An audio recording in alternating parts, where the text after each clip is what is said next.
การแสดงโดรนดวงดาวลงจอดเครื่องบินโดรนแม่นค่อยๆปล่อยแสงสีที่คล้ายคือกับฝนดาวตกเป็นอุดมจากการลงมาอย่างซ่า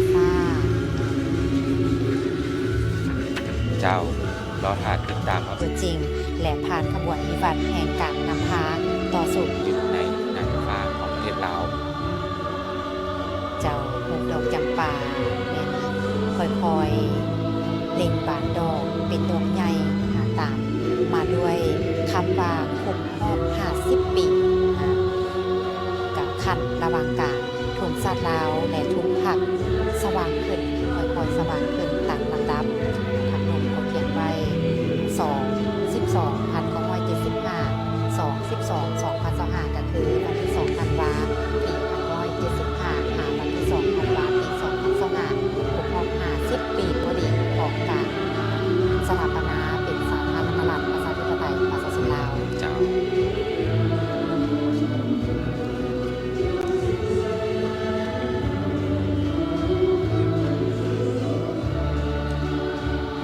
และตอน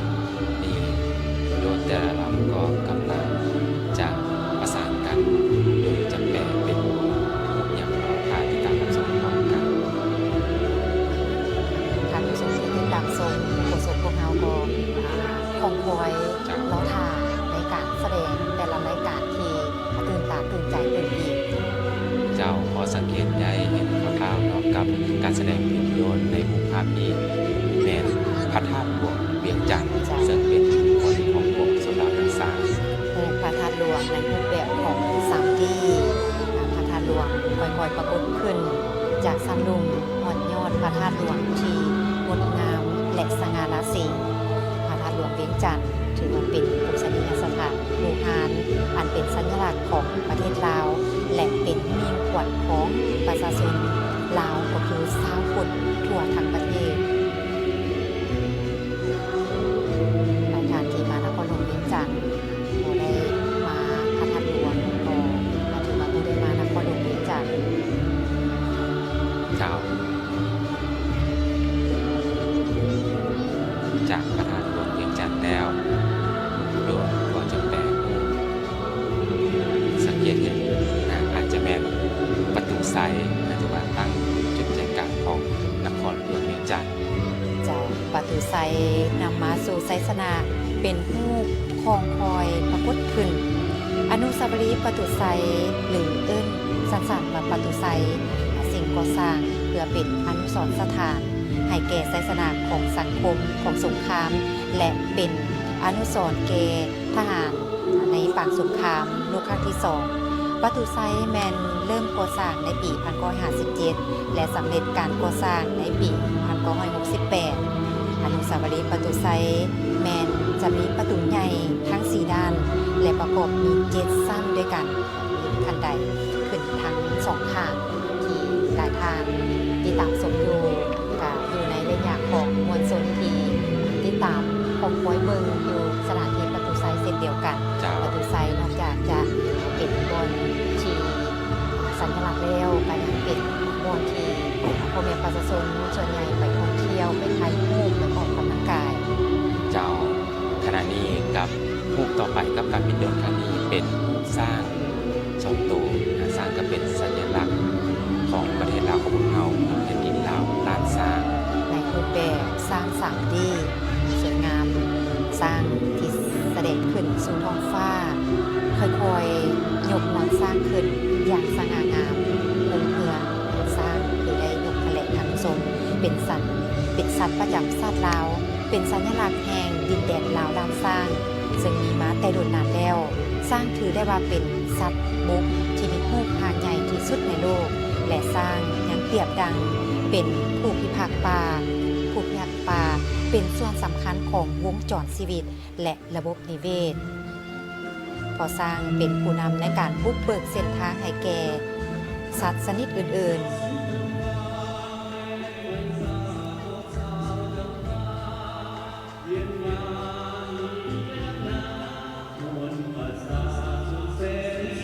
ถือว่าค่ำคืนนี้การบินโดรนก็มีการแปลเป็นสัญลักษณ์ที่มีความหมายความสำคัญของประเทศลาวของพวกเรา เพราะว่าจะเป็นสถานที่ที่สำคัญที่สุดก็คือพระธาตุหลวงเวียงจันทร์ที่ปวงชนลาวทั้งชาติเคารพนับถือบูชาและเป็นภูมิสถานอันล้ำค่าของประชาชนลาวบรรดาเผ่าทั้งชาติปัจจุบันนี้กับการแปลรูปแม่นรูปทุ่งชาติและ50 ปีซึ่งทางด้านนุ่มแม่นสมเสยน้ำใจบรรชาติที่2ธันวามันยืน เจ้าธงชาติบวกกับ50 ปีตัวเลขสัญลักษณ์ทางลุมเขียนว่าสมเสยน้ำใจวันชาติที่2ธันวามันเยินธงชาติกับพระพุทธขึ้นอยู่เครื่องกลางตามมาด้วยรูป50 ปีออมหอบกับแม่นมีมากบานดอกไม้ไฟที่เป็นแสงยิบยับพร้อมตัวหนังสือสมเสยน้ำใจวันชาติที่2ธันวามันเยินเรือนมาซาซาที่ทางเห็นปัจจุบันนี้ท่านผู้ชมติดตามชมในการถ่ายทอดสดทางโทรภาพแห่งชาติลาวนอกจากอยู่นครหลวงเวียงจันทร์ที่มวลชนติดตามชมและพ่อแม่ประชาชนติดตามชมทางบ้านอยู่บรรดาแขวงต่างๆแต่แม่นได้พร้อมเพรียงกันติดตามชมเพื่อร่วมเฉลิมฉลองไปพร้อมๆกับพวกเราได้เฉลิมฉลองอยู่นครหลวงเวียงจันทร์เจ้าเส้นเดียวกันเสื้อแน่ว่าพ่อแม่ประชาชนลาวที่อาศัยอยู่ที่ต่างประเทศก็กำลังติดตามรับชมการเฉลิมฉลองอย่างยิ่งใหญ่ของอันสนามหลวงพระธาตุหลวงเวียงจันทร์ก็คือในปัจจุบันนี้กับการแสดงเวียงจันทร์โสมใหม่ซึ่งจะได้มีการแสดงไฟแสงสีอยู่ที่ด้านหน้าของสภาแห่งชาติการเฉลิมฉลอง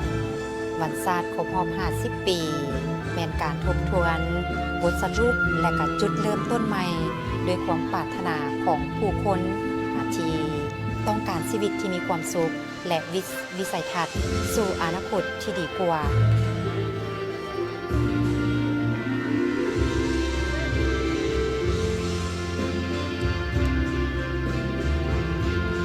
นอกจากการแสดงโดนสลับสับเปลี่ยนกันแล้วมวลชนที่ติดตามชมการแสดงรายการต่างๆจะมีการสลับสับเปลี่ยนคือจะมีการมีดอกไม้ไฟเติมอีกเจ้าซึ่งจะเป็นสุดที่3ในการแสดงของค่ำคืนนี้กับการแสดงจุดดอกไม้ไฟจะสื่อสารถึงเวียงจันทร์โสมใหม่ซึ่งถึงจะผ่านเวลาไปหลายปีประเทศลาวของพวกเราก็ยังพัฒนาอย่างบ่หยุดยั้งที่ทุกท่านเห็นในปัจจุบันนี้แล้วก็คือรูปธงชาติทุกภาคและ50 ปีของลาวเฮาเบื้องซ้ายมีธงชาติตามด้วยทั้งกลางเลข50ต่อด้วยกาพักและก็ทั้งลุมแม่นเขียนว่าลาวบ่งบอกให้เป็นสัญลักษณ์ให้พวกเราฮู้ถึง50 ปีทั้งการสถาปนาสปป.ลาวภายใต้การชี้นำนำพาของพรรคประชาชนปฏิบัติลาว